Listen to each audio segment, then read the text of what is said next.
¿Y si te dijera que el veneno más mortal de mi vida salió de mi propio vientre? Que el dolor más profundo que he sentido no vino de un desconocido, de un enemigo, ni de algún accidente inesperado, sino de aquellos a quienes yo misma formé con mis manos callosas, alimenté con mi pecho y arrullé con canciones de cuna en noches frías.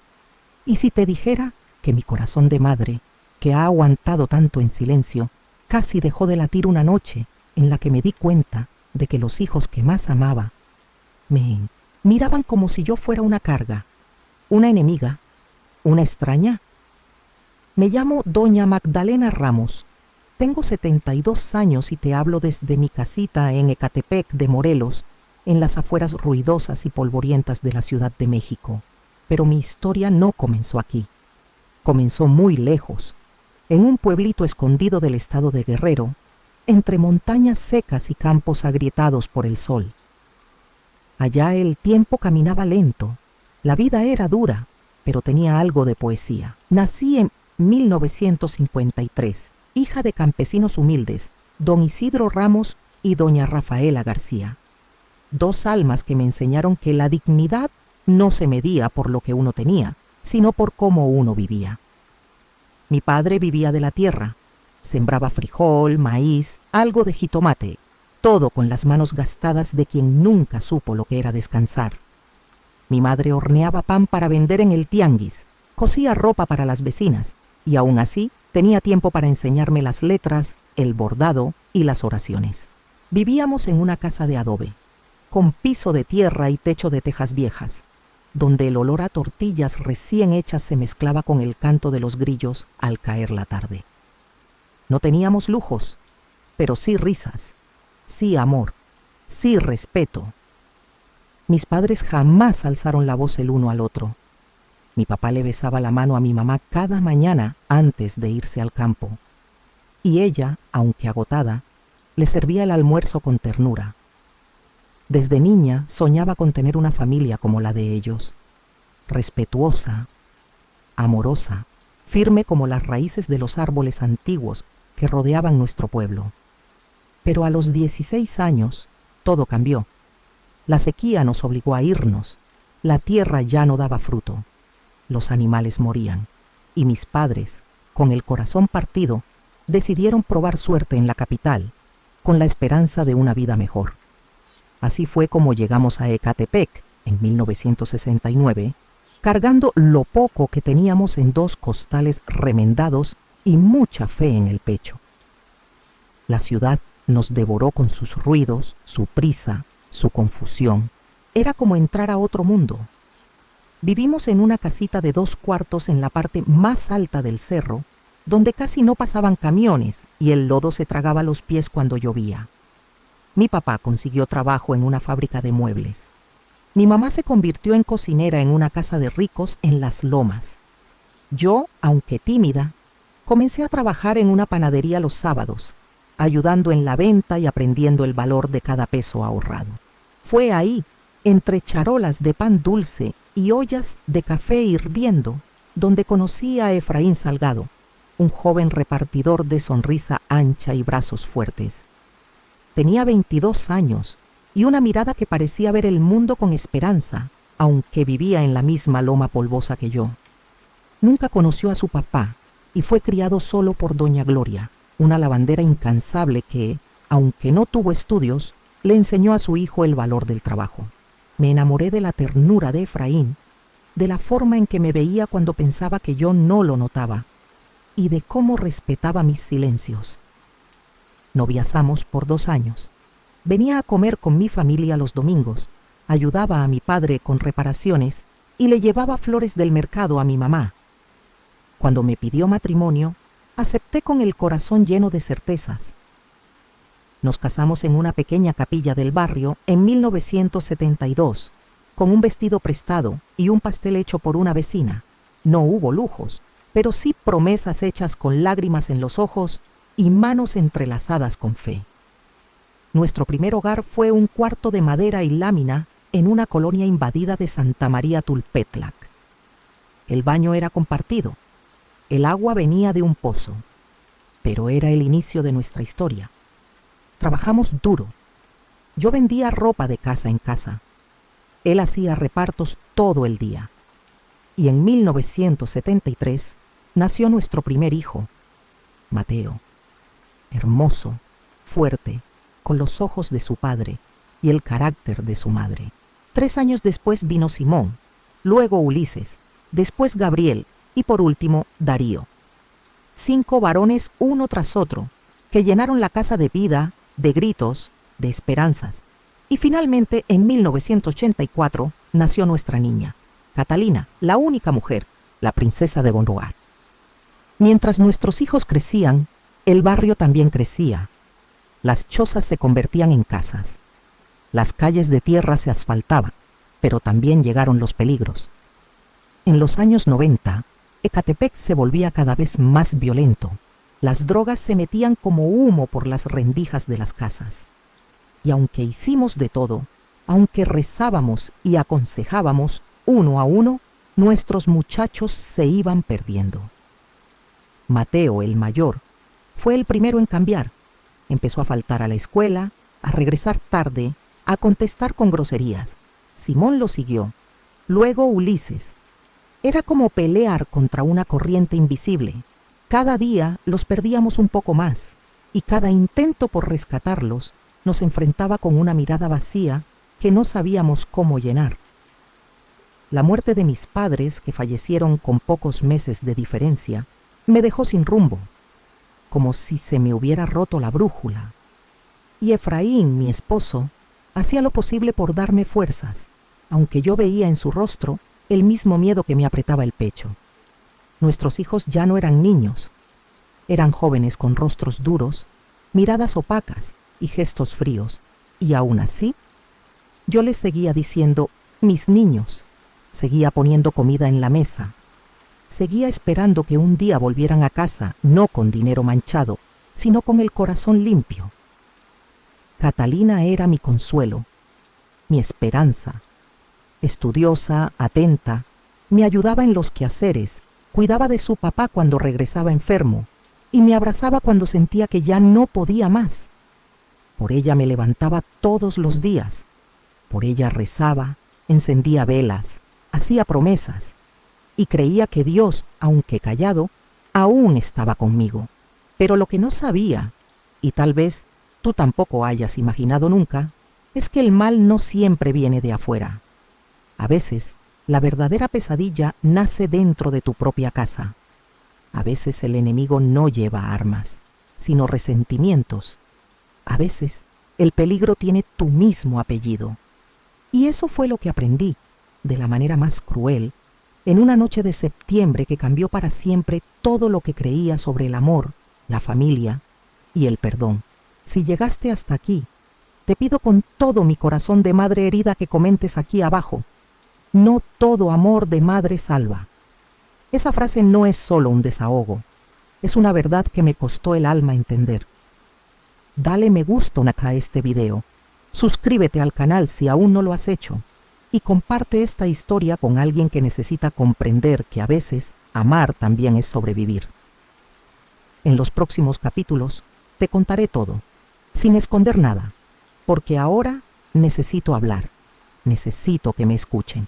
A veces me pregunto si uno debería poder sentir cuando la desgracia se está acercando, como un presentimiento en el pecho, como un frío que recorre la espalda. Pero la verdad es que no. La destrucción no avisa. Se instala de a poco, como el moho en las paredes de las casas humildes. Y cuando uno se da cuenta, ya es tarde. Ya está dentro. Ya se ha vuelto parte del aire que respiramos. Después de aquella noche de septiembre en la que sentí por primera vez miedo de mis propios hijos, algo se quebró en mí. No se rompió del todo, pero sí lo suficiente para dejar una grieta que jamás volvería a cerrarse. Ellos, Mateo, Simón, Ulises, Gabriel y Darío, ya no eran los niños que corrían descalzos por los pasillos, ni los muchachos que me pedían ayuda con las tareas o que esperaban con ansias el arroz con leche que yo preparaba los domingos. Eran hombres endurecidos por las calles, por la droga, por la violencia. hombres jóvenes con rostros viejos, y yo, su madre, me sentía cada día más lejana. La casa que con tanto esfuerzo habíamos construido ahora parecía una trinchera. Cada habitación era un territorio tenso. Las paredes escuchaban más de lo que yo quería admitir. Susurros, planes, llamadas en clave, portazos a medianoche. Catalina dormía en mi habitación desde hacía meses. Tenía apenas 16 años, pero ya sabía que había cosas que era mejor no preguntar. La miraba mientras dormía abrazando una Biblia gastada y se me apretaba el alma. Mi hija era la última luz que quedaba en ese túnel oscuro y me aterraba que también pudiera apagarse. Efraín, mi esposo, seguía trabajando en la fábrica, cada vez más horas, cada vez más lejos emocionalmente. A veces llegaba tan tarde que ya ni hablábamos. Apenas me besaba la frente, comía en silencio y se metía a la cama como un cadáver cansado. Yo sabía que él también estaba roto, solo que no lo decía. Lo llevaba por dentro, como un veneno lento que lo estaba consumiendo día tras día. Hubo un momento en que quise huir. Me lo planteé de verdad. Tomar a Catalina, empacar lo poco que teníamos y empezar de nuevo en otro estado. En Oaxaca, en Chiapas, donde fuera. Pero ¿cómo dejar atrás a mis 5 hijos varones? ¿Cómo vivir sabiendo que les di la espalda? ¿Cómo cargar con esa culpa? Aún eran mis hijos, aunque ya no reconociera sus rostros. Aún eran mi sangre, aunque sus manos estuvieran manchadas con la miseria del crimen. Aún los amaba. Y tal vez eso era lo más cruel de todo. Mateo era el líder, siempre lo había sido. Desde pequeño se ponía al frente, organizaba los juegos, defendía a sus hermanos. Y ahora, ese mismo liderazgo lo usaba para mover a la banda con la que se juntaba. A veces se quedaba mirando por la ventana con una expresión que me ponía la piel de gallina. Como si ya supiera que estaba condenado, como si ya no le importara nada. Simón, el segundo, había perdido el brillo en los ojos. Usaba drogas para soportar el dolor de una herida de bala mal curada en la pierna. Cojeaba, se arrastraba por la casa con un cigarro apagado en la boca, y cuando me hablaba, lo hacía como si yo fuera una extraña. Ulises, siempre tan inteligente, tan vivo, tan capaz, usaba esa inteligencia para planear robos, para crear coartadas, para manipular.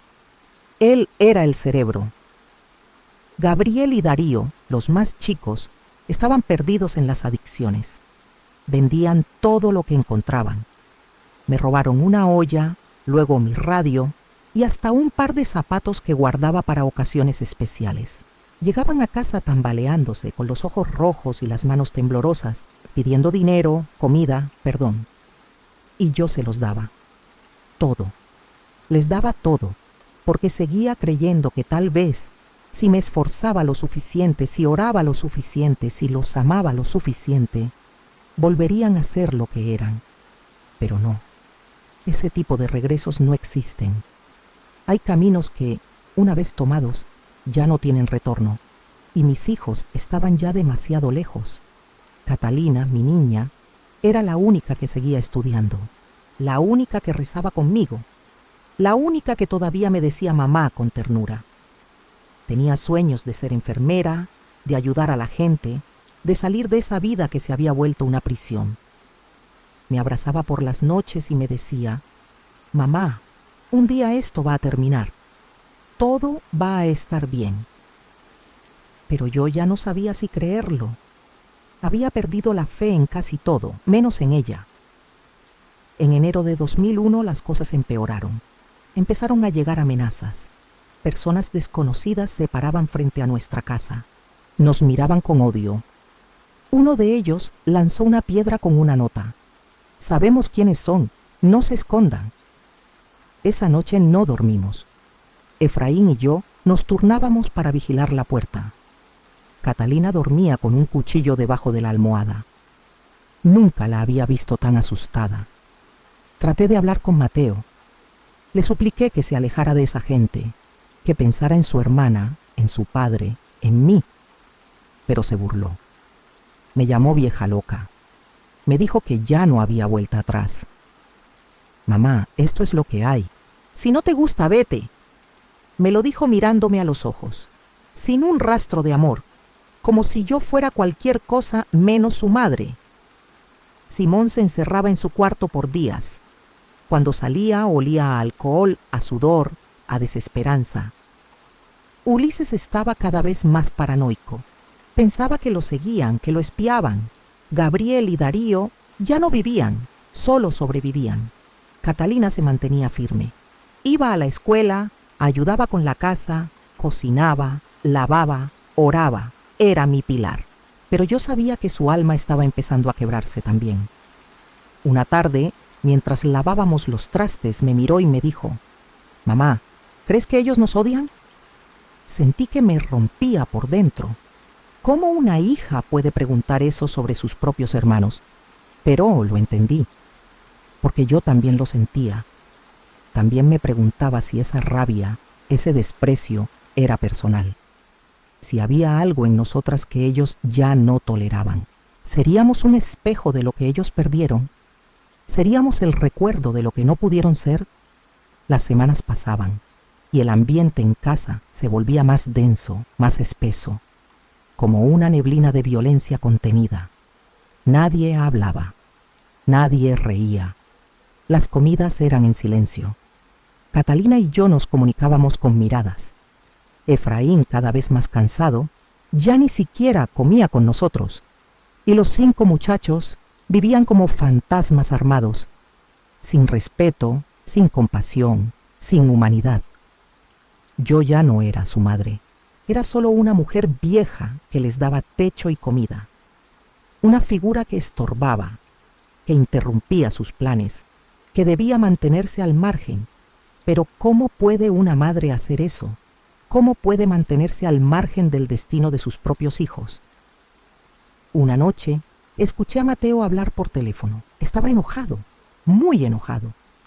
Decía algo sobre una entrega fallida, sobre un dinero que no llegó. Luego colgó y golpeó la pared con tanta fuerza que rompió el yeso. Catalina desde el cuarto me miró con miedo. Me hizo una seña de silencio. Yo asentí. No dijimos nada. Solo nos abrazamos en la oscuridad. Sabíamos que algo grave se acercaba y no teníamos cómo detenerlo. En las semanas que siguieron a aquella noche de silencio y presentimiento, algo dentro de mí cambió. Ya no era la misma mujer que pasaba los días rezando en voz baja, que aún tenía fe en que mis hijos podían cambiar, que pensaba que con amor todo se podía reparar. No. Algo dentro de mí se endureció. Una parte de mi corazón se volvió piedra, y no por falta de amor, sino por exceso de miedo. No es fácil admitir que tienes miedo de tus propios hijos, que los ves llegar y escondes la cartera, que los oyes hablar en susurros y temes que estén planeando algo terrible, que duermes con un ojo abierto por si acaso, que escondes las cosas de valor, que cambias las cerraduras, que te vuelves una desconocida dentro de tu propia casa. Yo no quería sentir eso. Luchaba todos los días contra ese sentimiento, pero estaba ahí, pegado a mi piel, metido en mis huesos. Una madrugada desperté con un golpe seco. Al principio pensé que era un sueño. Luego escuché gritos, puertas que se abrían de golpe, ruido de pasos. Me levanté de la cama con el corazón latiendo como tambor. Catalina también se despertó, me agarró del brazo con fuerza. «¿Qué pasa, mamá?» «No lo sé, hija. Quédate aquí», le dije. Salí al pasillo. La luz de la cocina estaba encendida. Mateo estaba ahí, con la camisa manchada de sangre, temblando. Tenía una pistola en la mano. «¿Qué hiciste?», le grité, sintiendo que el alma se me salía por la boca. «Cállate», me respondió. «Tú no sabes nada. No te metas». Simón apareció detrás de él, más pálido que de costumbre. No dijo nada. Solo me miró. Sus ojos pedían ayuda, pero su boca estaba sellada por el miedo. Esa noche no dormimos. Catalina se quedó abrazada a mí, como cuando era niña. Efraín llegó a las 6 de la mañana, exhausto. y cuando le conté lo que había visto, simplemente se sentó en la cama y comenzó a llorar. No había consuelo, no había respuestas. Solo sabíamos una cosa: nuestros hijos estaban metidos hasta el cuello, y ya no se trataba solo de drogas o robos. Había sangre, había armas, había muerte. Ese mismo día, mientras yo lavaba la ropa en el patio, escuché a Ulises hablar por teléfono. Ya está hecho, nadie vio nada. Los policías no saben quién fue, no hay cámaras. Estuvo limpio. Limpito, decía con una sonrisa que me heló la sangre. Sentí que las piernas me fallaban. Me senté en el suelo. El balde se volcó. El agua sucia se mezcló con las lágrimas que comenzaban a caer sin control. Intenté hablar con ellos, con todos.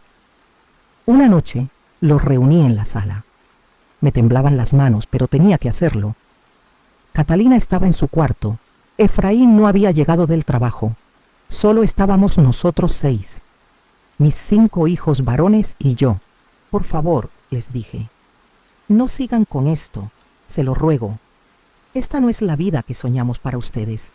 Esta no es la familia que quisimos construir. Mateo me miró con burla. ¿Y qué sabes tú de sueños, mamá?, me dijo. Ustedes nunca tuvieron nada, nunca nos dieron nada. Lo poco que tenemos lo conseguimos en la calle. Eso no es cierto, grité. Les dimos todo lo que teníamos, nuestro trabajo, nuestro esfuerzo, nuestro amor. ¿Amor?, intervino Darío con una sonrisa amarga. Eso es amor. ¿Vernos morirnos de hambre mientras ustedes se mataban trabajando como esclavos? ¿Tener que robar para comprar ropa decente? ¿Andar con zapatos rotos? Ustedes eligieron ese camino. Les respondí con el alma desgarrada. Siempre les enseñamos lo correcto. Les dimos valores. Les enseñamos a respetar. Ustedes decidieron ignorarlo. Gabriel se levantó furioso. Ya cállate. Estamos hartos de tus discursos. Nosotros ya no somos niños y no vamos a dejar que nos sigas controlando. ¿Controlarlos?, dije. Yo solo quiero que vivan, que no terminen muertos en una zanja. Ulises se acercó. Me miró de frente. Entonces hazte a un lado, mamá, porque esto no va a parar. Y si te metes, te puedes lastimar. Esa fue la última vez que intenté hablar con ellos. A partir de ese momento, algo se rompió del todo. Ya no éramos familia. Éramos habitantes de la misma casa, pero en mundos completamente distintos. Catalina dejó de salir sola. Iba y venía acompañada siempre de alguna vecina o de su papá. Le pedí que no hablara con nadie sobre lo que pasaba en casa, que no confiara en nadie. Ni en la mejor amiga, le dije, porque en el barrio ya se sabía, todos lo sabían. Los hijos de doña Magdalena eran parte de los intocables, de la banda que controlaba la colonia, los que cargaban pistolas, los que manejaban droga, los que ya no tenían salvación. Una mañana, mientras barría la entrada, una señora que yo conocía desde hacía años, una vecina de toda la vida, me miró desde la banqueta y escupió en el suelo. No dijo nada, solo me escupió a los pies, como si fuera basura, como si mi existencia la ensuciara. Me dolió más que cualquier insulto, más que cualquier golpe, porque en ese escupitajo había desprecio, había juicio, había condena. Efraín dejó de hablar con los muchachos, los saludaba apenas, evitaba mirarlos, y ellos también lo evitaban a él. Era como si ya no hubiera un padre en la casa. Catalina era nuestra única conexión con algo parecido a la vida.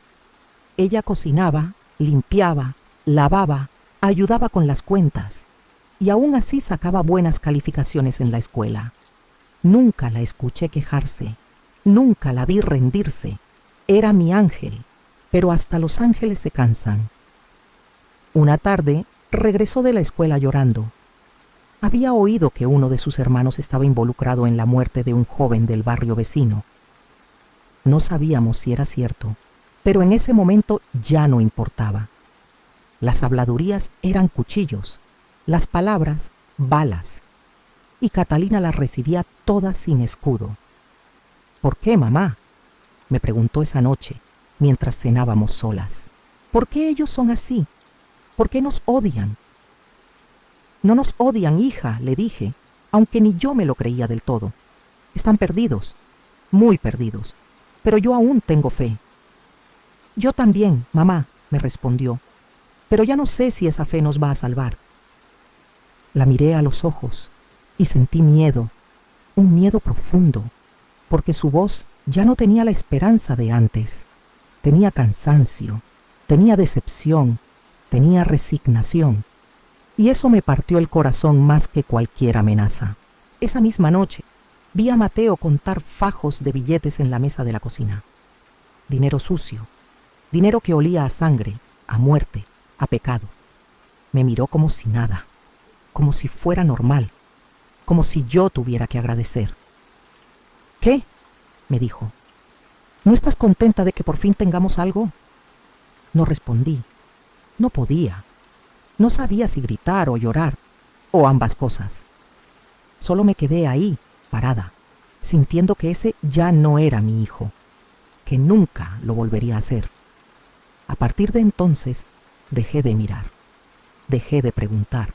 Me volví un mueble más en mi propia casa, porque entendí que ya no podía hacer nada, porque el miedo cuando se instala lo consume todo. Y yo ya no era más que una sombra en mi propio hogar. Pero lo que no sabía era que lo peor aún estaba por venir. La mañana del 3 de marzo de 2001 comenzó como cualquier otra. El sol salía con timidez entre las nubes grises que cubrían Ecatepec, y el aire olía a humedad y a pan recién hecho que la vecina vendía en la esquina. Catalina se levantó temprano como siempre. Se puso su uniforme con cuidado, trenzó su cabello frente al espejo y me dio un beso en la mejilla antes de salir. «Te veo en la tarde, mamá. Te amo», me dijo con esa sonrisa que, aunque la vida la había golpeado tanto, todavía conservaba. No sabía que esa sería la última vez que la vería salir de casa como una adolescente normal. No sabía que ese «te amo» se quedaría tatuado en mi memoria como una despedida. No sabía que esa mañana algo terrible estaba a punto de pasar. Pasaron las horas. Yo limpiaba, cocinaba, trataba de mantener la mente ocupada. Efraín ya se había ido a trabajar. Los muchachos dormían después de haber llegado al amanecer apestando a alcohol, a humo, a calle. Yo intentaba no mirarlos, no hablarles. Vivíamos en silencio.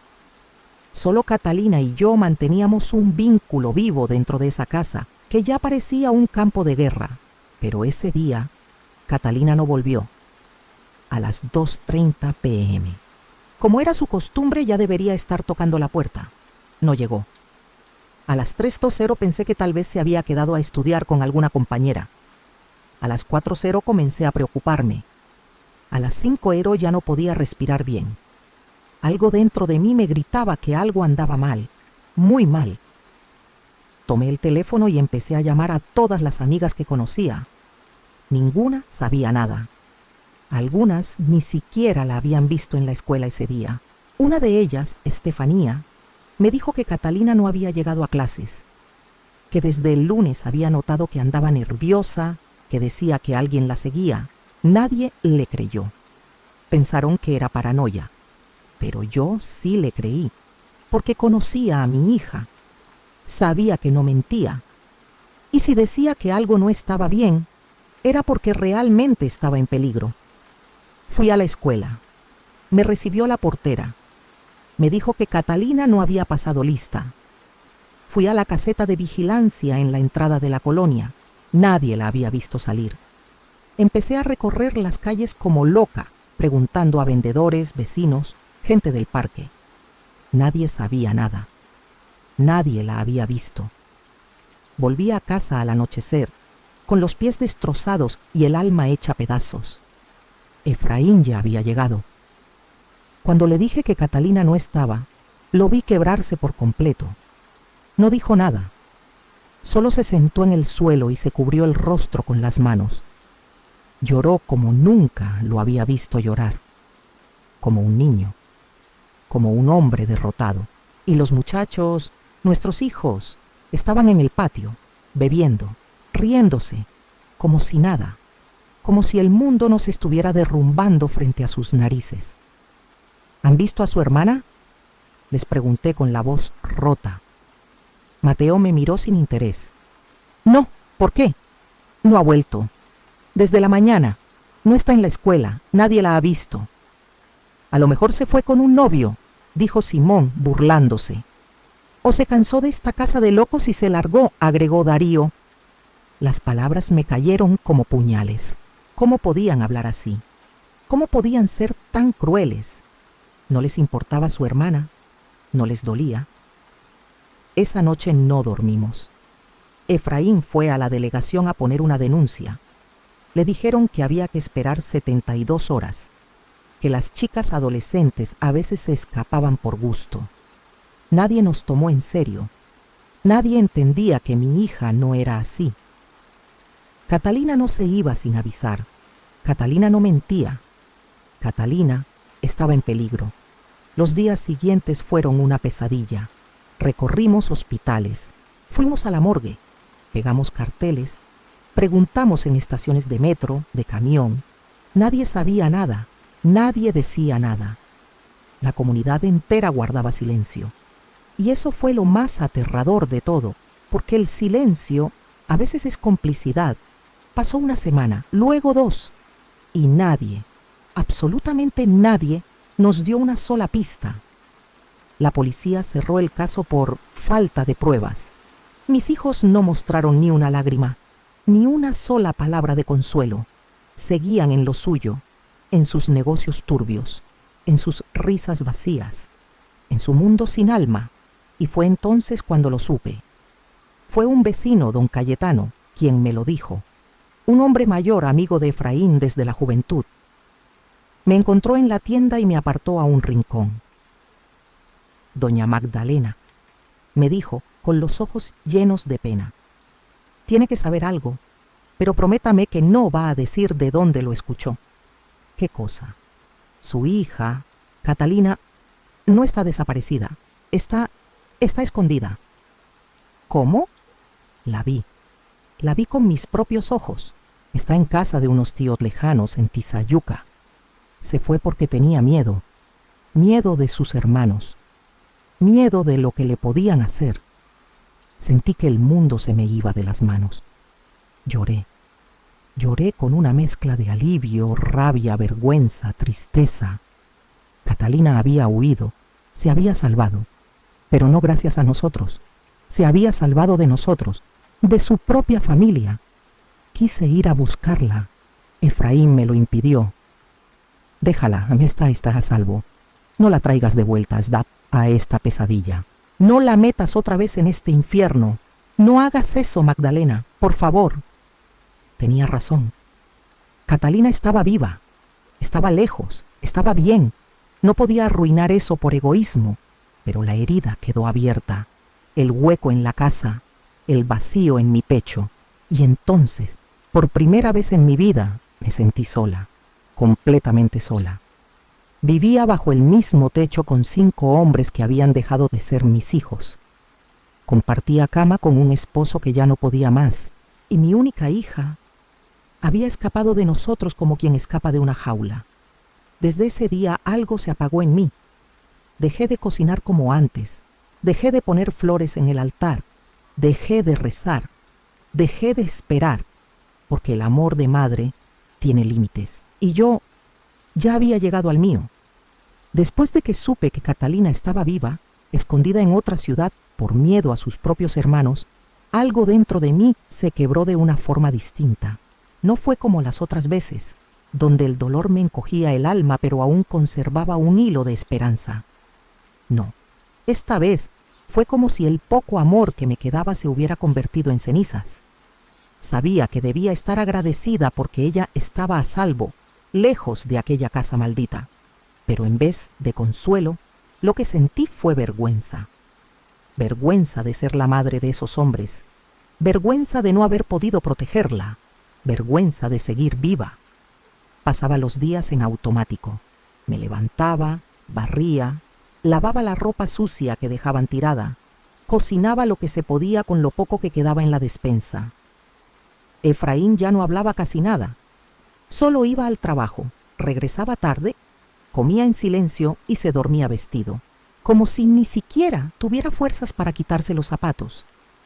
A veces despertaba en medio de la noche y lo veía sentado en la oscuridad, mirando la pared. No me decía nada, pero sabía que estaba igual que yo, vacío. Nuestros 5 hijos ya no eran hijos, eran sombras con rostro humano. Criaturas que se movían por la casa como dueños, como jefes, como si nosotros fuéramos los intrusos. Me miraban con desprecio, como si fuera una sirvienta, como si sobrara. Y Efraín no podía con eso. Cada vez se enfermaba más. La tos no se le quitaba, la presión se le disparaba y los médicos le decían que tenía que descansar. Pero, ¿cómo descansar en medio del infierno? Una tarde, mientras yo trapeaba el piso de la cocina, Gabriel entró con 2 amigos. No me saludó, ni siquiera me miró. Se sentaron en la mesa, comenzaron a fumar. No cigarros, otras cosas. El humo era espeso, denso, me hacía toser. Quise abrir la ventana, pero uno de ellos me lo impidió con un empujón. «Déjalo así, vieja», dijo. «No estorbes». Me quedé inmóvil. Vieja, estorbar, en mi propia cocina. Y Gabriel no dijo nada. No defendió a su madre, solo se rió.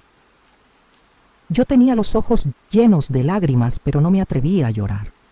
Me senté en una esquina y esperé a que se fueran. Cuando por fin salieron, me encerré en el baño y ahí sí lloré. Lloré tanto que sentí que me ahogaba. No fue la única vez. Desde ese día empecé a notar que algo más se estaba gestando. Mis hijos hablaban en susurros, se encerraban por horas.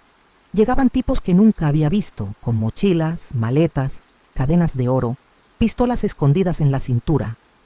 La casa ya no era una casa, era una guarida, una base de operaciones, un lugar donde se planeaban cosas que yo ya no quería ni imaginar.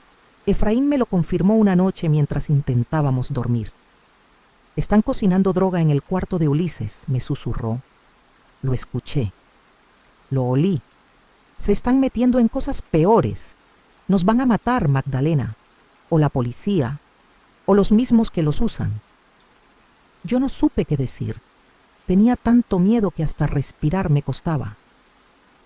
«Tenemos que hacer algo», dije al fin. «Hablar con ellos. Pedirles que se vayan. Que nos dejen vivir en paz». Pero Efraín me miró como si yo hubiera perdido la razón. «¿Y tú crees que nos van a hacer caso? ¿Tú crees que aún nos ven como sus padres?» «No, Magdalena. Nos ven como obstáculos, como estorbos, como una molestia». Y tenía razón. Lo confirmé días después, cuando intenté entrar al cuarto de Darío para recoger ropa sucia y encontré una pistola sobre la cama. Una pistola real, brillante, pesada, negra. Al verme, él me empujó y me gritó: «¿Quién te dio permiso para entrar aquí? Este es mi espacio. Sal de aquí, vieja loca».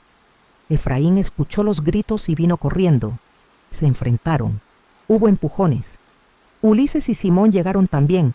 Fue un caos. Los gritos, los insultos, la violencia, todo estaba a punto de explotar y yo, en medio de todo eso, sentí que ya no me quedaban fuerzas para seguir. Esa noche, Efraín me miró y me dijo lo que nunca pensé que escucharía de su boca: «Tenemos que irnos, Magdalena.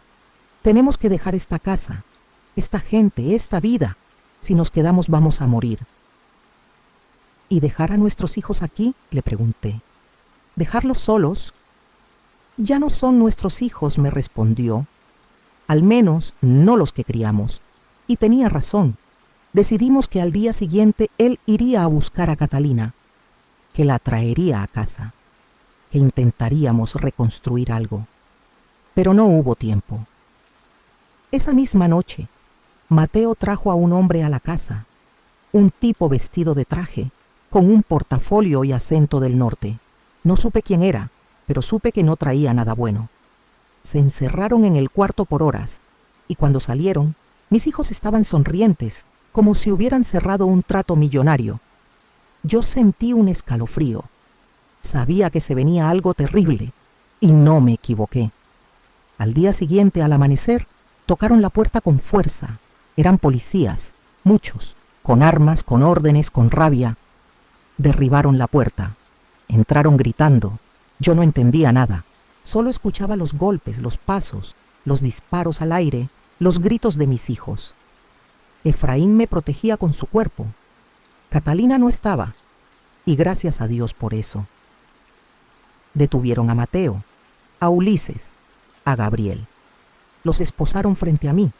Los empujaron, les gritaron, los arrastraron como animales. Simón alcanzó a escapar por la azotea. Darío también, pero ya no importaba. El nido se había derrumbado. La casa quedó hecha trizas, muebles rotos, puertas colgando, paredes agujereadas. Yo lloraba. Efraín se agarraba el pecho. No podía respirar bien. Los vecinos miraban desde lejos, murmuraban, señalaban, y en sus ojos ya no había compasión, solo asco. Esa tarde llevé a Efraín al hospital. Le diagnosticaron insuficiencia cardíaca severa, estrés crónico, hipertensión descontrolada. Le prohibieron seguir trabajando. Le recetaron medicamentos caros. Yo no sabía de dónde sacar el dinero. La casa estaba destruida. Los hijos que quedaban libres, desaparecidos. Catalina aún lejos y yo sola, completamente sola. Fue entonces cuando lo entendí. Yo ya no era la madre de nadie. Era solo la sombra de una mujer que alguna vez creyó que el amor podía con todo. Y no, no puede. No cuando ese amor se convierte en debilidad. No cuando ese amor te hace tolerar lo intolerable. No cuando ese amor te convierte en rehén de tu propia sangre. Después de la redada, de los gritos, de los golpes, de los policías armados gritando los nombres de mis hijos como si fueran monstruos buscados en carteles, mi casa ya no volvió a ser hogar. El suelo seguía siendo el mismo, las paredes, los muebles, pero el aire era otro. Estaba enrarecido, denso, como si todavía flotaran en el ambiente los fantasmas de lo que se llevaron y de lo que dejaron. Mateo y Ulises fueron los únicos detenidos ese día. A Gabriel lo soltaron por falta de pruebas, aunque sabíamos que no tardarían en volver por él. Simón y Darío seguían prófugos. Nadie sabía dónde estaban, o al menos nadie nos decía nada. Y yo, en medio de todo eso, trataba de mantenerme de pie, como un árbol viejo y torcido que aún no cae solo, porque sus raíces ya se fusionaron con el dolor. Efraín no resistió mucho. Su salud se fue apagando igual que las luces de un cuarto que se queda sin corriente. El médico lo había advertido.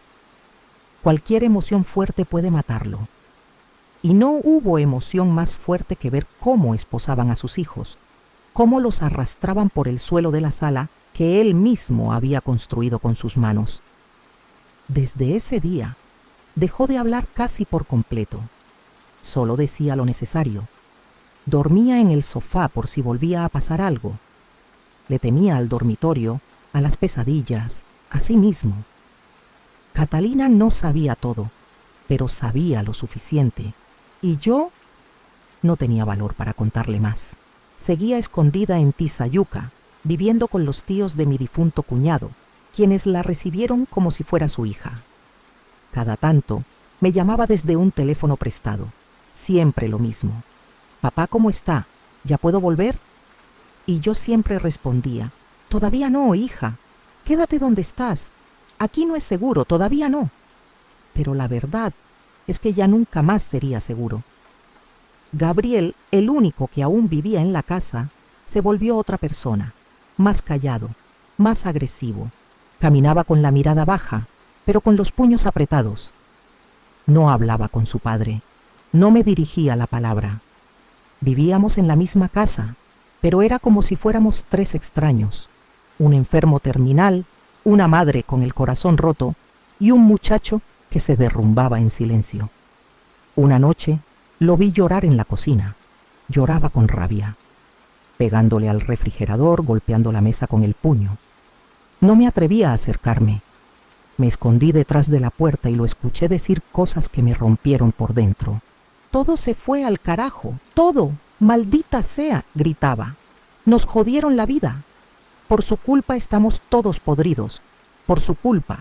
No sabía si hablaba de sus hermanos, de la policía o de mí. Tal vez de todos, tal vez de sí mismo. El día que Mateo me llamó desde el penal, sentí que el alma se me descolgaba del cuerpo. Habían pasado 3 semanas desde su arresto. No tenía idea de cómo estaba. Cuando lo escuché al otro lado de la línea, no supe si reír o llorar. Sonaba diferente, duro, resignado, pero también cansado, como si lo que tenía por dentro ya no le pesara, como si se hubiera rendido. «¿Mamá?», dijo. «Sí, hijo, aquí estoy». «¿Papá vive?». «Sí, pero está mal, muy mal». «¿Gabriel?». «Aquí, pero no habla, no sale». «¿Catalina?». «Lejos, a salvo». Hubo un silencio largo, muy largo. Luego escuché su voz quebrarse por primera vez en años. «Perdón, mamá». Y colgó. Ese perdón fue como una bala de aire directo al pecho, porque lo había esperado por tanto tiempo. Lo había soñado en tantas noches vacías, pero cuando llegó, ya no significaba lo mismo. No porque no valiera, sino porque había llegado tarde, muy tarde, demasiado tarde. Ulises no llamó, nunca, ni siquiera un mensaje, nada, como si no existiéramos, como si los recuerdos de su infancia, de los domingos con tamales, de los cumpleaños con globos comprados, con lo poco que teníamos, hubieran sido borrados de su memoria. A veces me preguntaba qué había sido de esa risa suya tan contagiosa, de su forma de contar historias, de su cariño por Catalina. Pero esas preguntas nunca obtuvieron respuesta. Simón apareció un mes después. Llamó desde un número desconocido. Estaba en Toluca, escondido. Me pidió dinero. No lo regañé. No le pregunté nada. Solo vendí mi licuadora, una radio y un par de cobijas y le envié lo que pude. Porque así somos las madres. Porque aunque nos desgarren por dentro, seguimos dando hasta el último centavo, el último respiro, la última gota de fe. Darío nunca llamó. A veces soñaba que lo encontraba tirado en una calle, solo, sucio, perdido. A veces lo veía entrar por la puerta pidiéndome disculpas. A veces simplemente no lo veía más, como si ya estuviera muerto. Efraín tuvo un infarto leve en abril. Lo llevé cargando en una camilla improvisada con la ayuda de un vecino. En el hospital, los doctores me dijeron que necesitaba cirugía. No teníamos dinero. Yo ya había empeñado todo lo que se podía empeñar. No teníamos seguro. No teníamos nada. Gabriel desapareció al día siguiente. Se fue sin decir adiós. Solo dejó una nota escrita con tinta corrida. «Perdóname, mamá. No quiero terminar como ellos». Y entonces supe que estaba sola, completamente sola. Catalina llamó esa noche, le conté todo. Quiso volver. Le rogué que no lo hiciera, me suplicó. Le dije que solo podría volver si su padre sobrevivía, si yo lograba vender la casa, si algo cambiaba. Pero la verdad es que ya no sabía cómo cambiar nada. El barrio nos evitaba. Las vecinas que antes me saludaban con una sonrisa, ahora bajaban la mirada. Los niños cruzaban la calle cuando pasaban frente a la casa.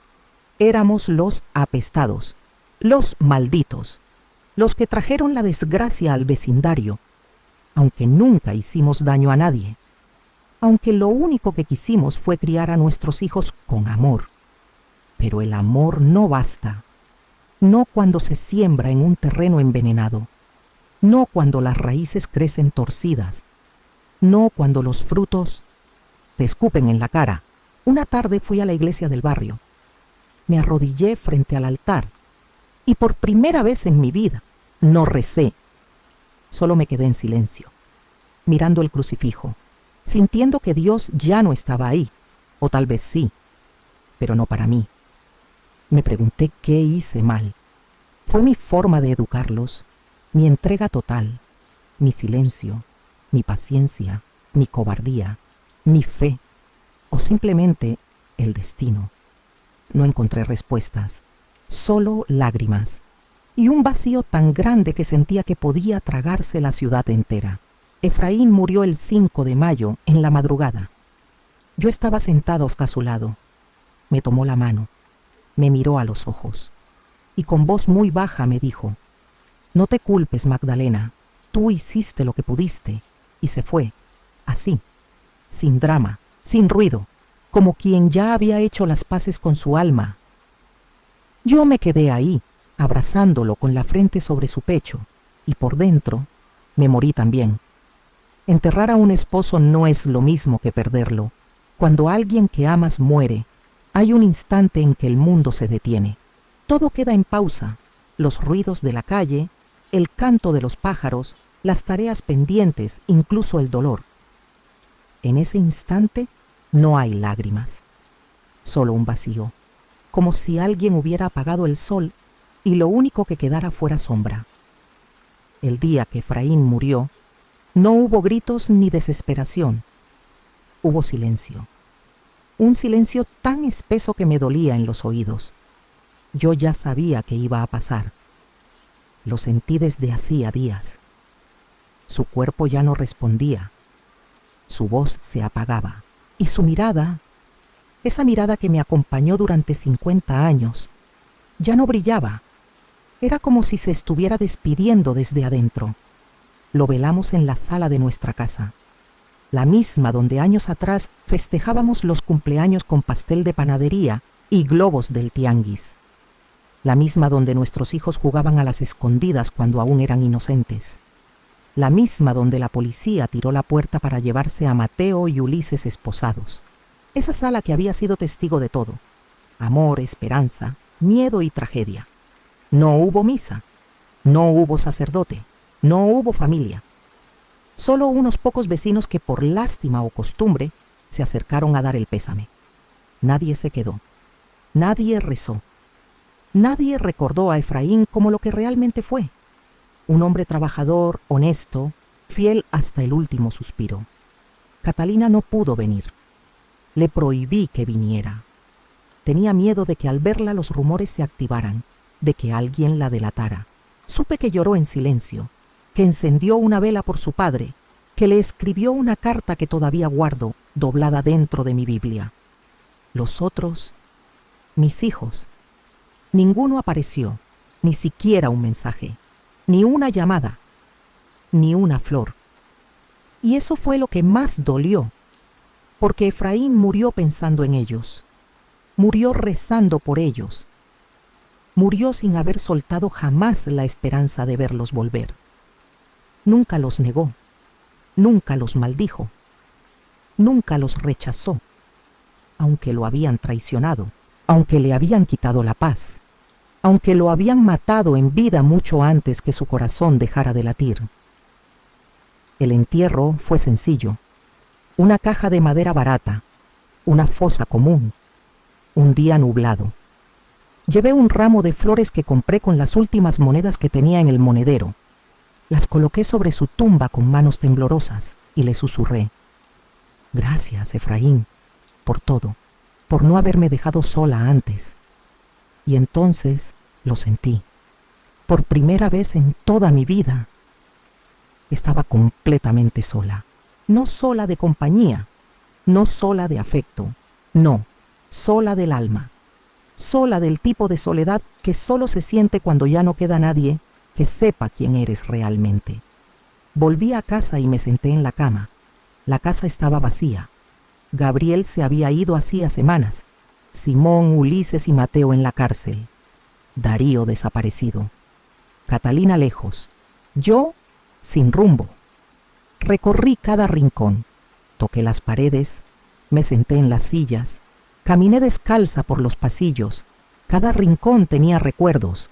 Cada sombra traía voces. Cada grieta era una historia. En la cocina todavía colgaba el delantal viejo que Efraín usaba los domingos para preparar huevos con chile. En el cuarto seguía su gorra, la que usaba para protegerse del sol en la fábrica. En la sala estaba el banco que él mismo había tallado para cuando Catalina era niña, y jugábamos a tomar el té. Y yo, sin saber qué hacer con todo eso, pensé en vender la casa, en irme lejos, a Tizayuca con Catalina, empezar de nuevo. Pero ¿cómo empezar si por dentro ya estás terminada? Comencé a recibir cartas del penal, de Mateo, cada 15 días. Eran cortas, mal escritas, pero con sinceridad. Me hablaba de sus días, de los libros que intentaba leer, de los sueños que ya no tenía. En una de ellas me escribió: a veces sueño contigo, mamá, con papá, con los domingos de arroz, con mole. Me despierto llorando. Lloré también. A Ulises lo trasladaron a otro penal. Nunca volvió a escribirme. Simón me llamó de vez en cuando. Me decía que estaba trabajando en un taller mecánico, que vivía en un cuarto rentado, que no tenía amigos, que se había vuelto invisible. Yo le decía que se cuidara, que no cayera en lo mismo. Él me respondía: ya caí, mamá, pero trato de arrastrarme fuera del hoyo. Darío, nada, como si se lo hubiera tragado la tierra. Gabriel apareció un mes después de la muerte de su padre. Flaco, ojeroso, sucio. Me tocó la puerta una noche. Yo ya estaba acostada. Al abrir no supe si abrazarlo o golpearlo, pero no hice ninguna de las dos cosas. Solo me hice a un lado para que entrara. ¿Puedo quedarme unos días?, me preguntó. Asentí. Dormía en el suelo. No hablaba mucho. A veces salía temprano y regresaba tarde. A veces pasaba todo el día encerrado. Una madrugada lo escuché llorar en el patio. No me acerqué. Ya no sabía cómo consolar. Ya no sabía cómo ser madre. Una tarde, mientras comíamos frijoles recalentados, me dijo: mamá, ¿aún me quieres? Y sin pensarlo le respondí: no sé si como antes, pero sí. Porque lo que una madre siente, aunque esté roto, no se borra. Y lloró. Lloró como cuando era niño. Lloró con la cabeza en mi regazo. Lloró con culpa. Lloró por él, por sus hermanos, por su padre. Y yo lloré con él, porque el amor, aunque herido, no muere. Porque los escombros del alma todavía pueden abrazar. Porque aunque no sabía cómo reconstruirme, aún podía sentarme junto a mi hijo y ser solo eso, su madre.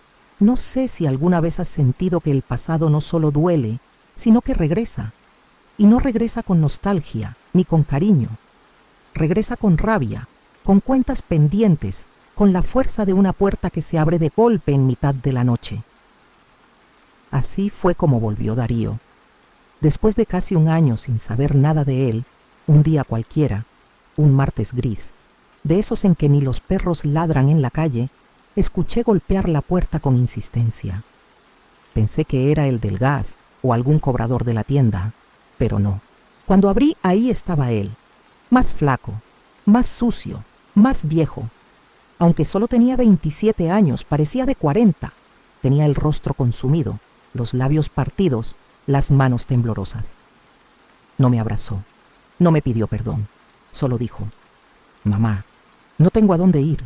Y yo lo dejé entrar, no porque se lo mereciera, no porque confiara en él, sino porque aún era mi hijo, y porque había algo en sus ojos que me recordó al niño que una vez se escondía detrás de mis faldas para evitar que lo regañaran por romper un vaso. Porque aunque me había roto el corazón en 1000 pedazos, seguía siendo parte de mi sangre. Gabriel lo vio llegar con cara de pocos amigos.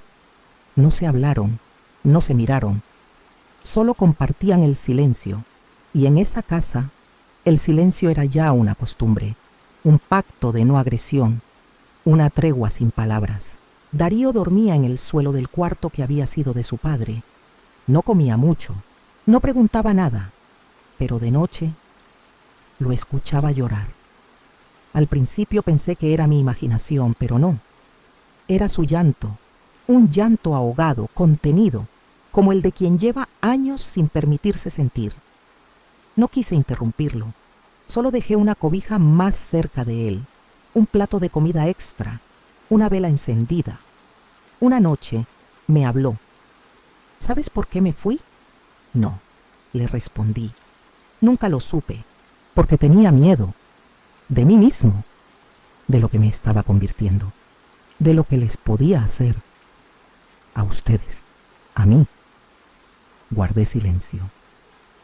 Yo vi cómo Simón golpeó a un muchacho en la calle, solo porque lo miró feo. Yo ayudé a Mateo a esconder armas. Yo llevé drogas en mi mochila cuando tenía 17 años, mamá. 17. ¿Sabes lo que es eso? Asentí, aunque no sabía. Nunca sabré. Una noche, casi toco a Catalina. Continuó con la voz temblorosa. No pasó nada. No le hice nada. Pero la miré con los ojos que no debía y me asusté. Me fui. Me juré que no volvería hasta no ser otra persona, pero no pude. Me hundí más, me perdí y rompió a llorar. No dije nada. ¿Qué se dice ante una confesión así? Solo me acerqué. Le toqué la cabeza como cuando era niño y por primera vez lo sentí humano. Gabriel y él comenzaron a hablar poco a poco. No eran hermanos como antes, pero al menos compartían la mesa. Algunas tardes salían juntos a buscar trabajo. Volvían con la mirada baja, con las manos vacías, con el alma cargada de frustración. Nadie contrataba a exconvictos, a adictos en recuperación, a nombres conocidos en la colonia por razones que nadie quería nombrar. Una tarde, regresaron con una bicicleta vieja que alguien les regaló. Comenzaron a arreglarla. Yo los observaba desde la ventana y por un instante me pareció ver dos niños otra vez, riendo, empujándose, jugando. Duró poco. A los 3 días Darío no regresó. Esa noche, Gabriel volvió solo. ¿Y tu hermano? Se fue. Dijo que no podía más, que lo intentó, pero que aquí no hay aire para respirar. No pregunté más. Ya sabía lo que significaba. Gabriel siguió conmigo. Trabajaba en lo que podía. Lavaba coches, cargaba bultos, vendía dulces en el camión. Nunca más lo escuché quejarse. Nunca más lo vi drogado. A veces lo veía en silencio mirando una foto de su papá que aún colgaba en la sala. Le hablaba bajito, como si le contara su día. ¿Sabes, mamá?, me dijo una vez. Creo que lo que más me duele no es haber fallado. Es saber que papá murió sin volver a verme bien. Te vio, hijo, le dije. Siempre vio en ti lo que tú no podías ver. Por eso te esperó tanto. Y lloramos juntos. Las cartas de Mateo seguían llegando. A veces largas, a veces con dibujos. Me contaba de los libros que leía, de los talleres que tomaba en prisión, de los días en los que no quería ni levantarse. Me preguntaba por sus hermanos, por Catalina. Me decía que si salía, quería verla, pedirle perdón, decirle que no era su culpa, que nunca lo fue. Una mañana de noviembre, Gabriel me llevó al mercado. Compramos lo justo, un poco de arroz, tortillas, unos tomates. Al regresar, encontramos un sobre bajo la puerta. No tenía remitente, ni sello, solo mi nombre. Dentro había una nota escrita con tinta negra con letra torpe. Mamá, no pude más, pero quería que supieras que te amo. Siempre te amé, solo que no sabía cómo demostrarlo. Perdón por no haber sido el hijo que merecías. Perdón por haberte fallado tantas veces. Estoy cansado, pero en donde vaya estaré tranquilo, sabiendo que al menos tú lo intentaste todo. Darío. El sobre no tenía fecha. Nunca supe si lo dejó alguien más. Nunca supe si lo escribió desde la calle, desde un hospital, desde un rincón olvidado. Pero supe que era real. Supe que era suyo y me derrumbé. Porque a veces la redención llega tarde. Porque a veces el arrepentimiento no es suficiente. Porque hay cosas que, cuando se rompen, ya no se pueden pegar. Por más que una madre lo intente. Ese día fui al altar que tengo en casa. Encendí 5 veladoras. Una por cada hijo, una por cada pedazo de mi alma, y le pedí a Dios, por primera vez en mucho tiempo, que los cuidara. Porque yo ya no podía más. A veces la vida no te mata de golpe, A veces lo hace poco a poco, con cortes invisibles. Cada día una herida nueva, cada noche un silencio más pesado. Y llega un momento en que ya no sabes si sigues viva o solo estás respirando por costumbre. Eso me pasó a mí. Me convertí en un fantasma que camina por una casa llena de ausencias. Gabriel fue lo único que me quedó. Mi único hijo presente. Mi única compañía. Él trataba, lo sé, hacía lo posible por llenar los vacíos. Me ayudaba con las compras, reparaba la gotera del techo, me acompañaba al doctor. Y yo le agradecía. Pero dentro de mí, una voz insistía. Esto no es normal. Esto no es suficiente. Esto no es lo que soñaste. Tenía 71 años y el cuerpo ya no me respondía como antes. Me dolían las rodillas, la vista se me nublaba al leer, las manos me temblaban cuando cosía. Pero lo que más me dolía no era físico, era la memoria, la conciencia constante de todo lo que había perdido, de todo lo que había dejado de ser, de todo lo que no había podido salvar. Una mañana, mientras barría el patio, encontré un zapato de niño entre las macetas. Era viejo, chiquito, con la suela desgastada, y sin saber por qué, me puse a llorar. Me senté en el suelo, lo abracé como si fuera una reliquia. Me imaginé a Mateo corriendo por ese mismo patio, con los pies descalzos, gritando que quería más agua de Jamaica. Me vi a mí misma, joven, llena de esperanza, creyendo que con amor bastaba, pero no bastó. Nada bastó. La casa estaba silenciosa la mayoría del tiempo. A veces venía una vecina, una que nunca nos dio la espalda. Me traía pan, me preguntaba cómo estaba Gabriel, si tenía noticias de los demás. Yo solo asentía, no hablaba mucho. Hablar significaba abrir heridas. Una tarde, Gabriel me dijo que quería escribir un libro. Me sorprendió. ¿Tú? ¿Un libro? Sí, sobre nuestra familia. ¿Para qué? Para entender, para que quede, para que no se repita. Me quedé en silencio. Pensé que estaba loco, pero luego lo vi, sentado frente a una libreta vieja, escribiendo con la misma concentración con la que Efraín leía el periódico cuando era joven. No sé si lo terminó. Nunca me dejó leerlo, pero ver que intentaba reconstruirse me dio una pizca de consuelo. Catalina seguía llamando. Cada domingo, siempre con esa voz dulce, firme, que me recordaba que aún quedaba algo bueno en el mundo. Me contaba de su trabajo en una clínica, de los niños que atendía, de los sueños que aún tenía.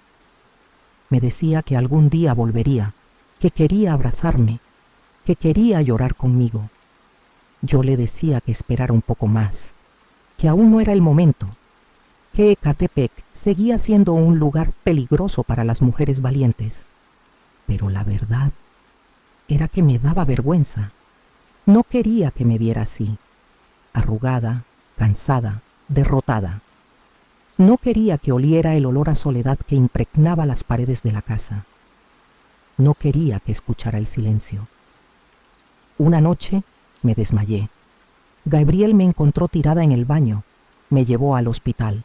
Tenía la presión por los suelos. Me internaron por 2 días. Me pusieron suero, pastillas, más pastillas. Al salir me sentía más vieja, más frágil, y entonces decidí algo.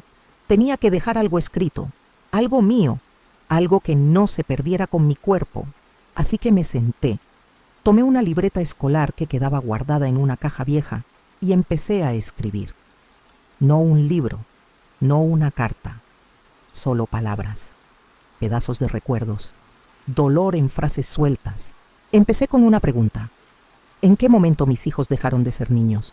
Y de ahí seguí. Una página por día. A veces más, a veces menos. Algunas solo tenían una frase. Hoy me dolió Mateo. Hoy soñé con Efraín. Hoy escuché a Catalina reír desde lejos. Gabriel lo supo. No me lo dijo, pero lo supe. Una noche dejó una nota sobre mi mesa. Mamá, gracias por no rendirte. Si yo estoy aquí, es por ti. Si aún respiro, es por ti. Perdón por no haberlo entendido antes. Gabriel, y por primera vez en años me sentí vista. No como madre, no como víctima, no como la señora que sobrevivió al crimen de sus hijos, sino como Magdalena, como mujer, como historia. Días después, vinieron a buscar a Gabriel. No eran policías, eran hombres, de traje, de mirada dura. Dijeron que buscaban a el hijo de Magdalena. Él no estaba. Se había ido temprano. Dijeron que volverían, que sabían quién era, que tenía cuentas pendientes. Yo me quedé helada. Esa noche, Gabriel regresó y le conté. ¿Quiénes eran?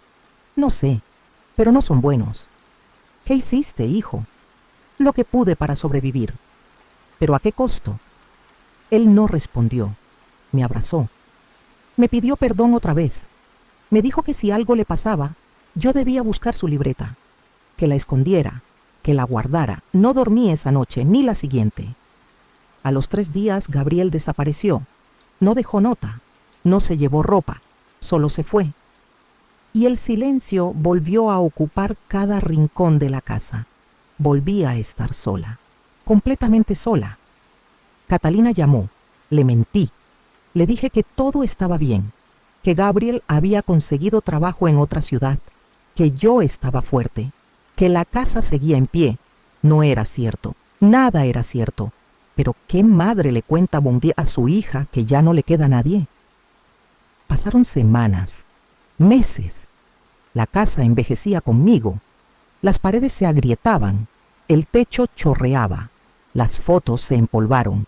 Los recuerdos se volvían cada vez más difusos, pero yo seguía ahí, sobreviviendo, como un árbol que ya no da frutos, pero se resiste a caer, como una vela que no alumbra, pero no se apaga, como una historia que aún no encuentra su final.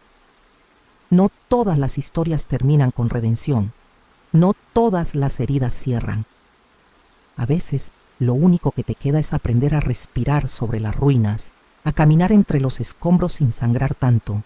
Yo no tengo un final feliz, no tengo milagros, pero tengo algo más valioso, el derecho de contar mi historia con mi propia voz, después de haber callado tanto tiempo.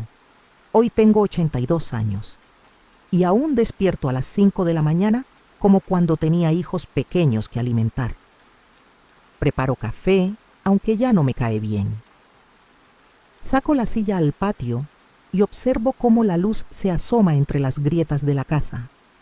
Hay días en que lloro, otros en que solo respiro, otros en que sonrío, al recordar cómo Catalina solía esconder cartas bajo mi almohada, o cuando Efraín me hacía bromas mientras colgaba la ropa. A veces recibo cartas del penal. Mateo sigue escribiéndome, me manda dibujos, me dice que está terminando la secundaria allá adentro, que sueña con salir y poner un pequeño taller, que quiere volver a verme aunque sea de lejos. A veces lo imagino en la puerta, flaco, envejecido, pero con la mirada limpia, y me da un poco de esperanza, muy poca, pero suficiente para seguir. De Gabriel no supe más, ni una carta, ni una señal. Nada, es como si se lo hubiera tragado la tierra. A veces creo que está muerto, otras que me observa desde algún rincón del mundo con miedo de volver. No lo culpo, el dolor también expulsa.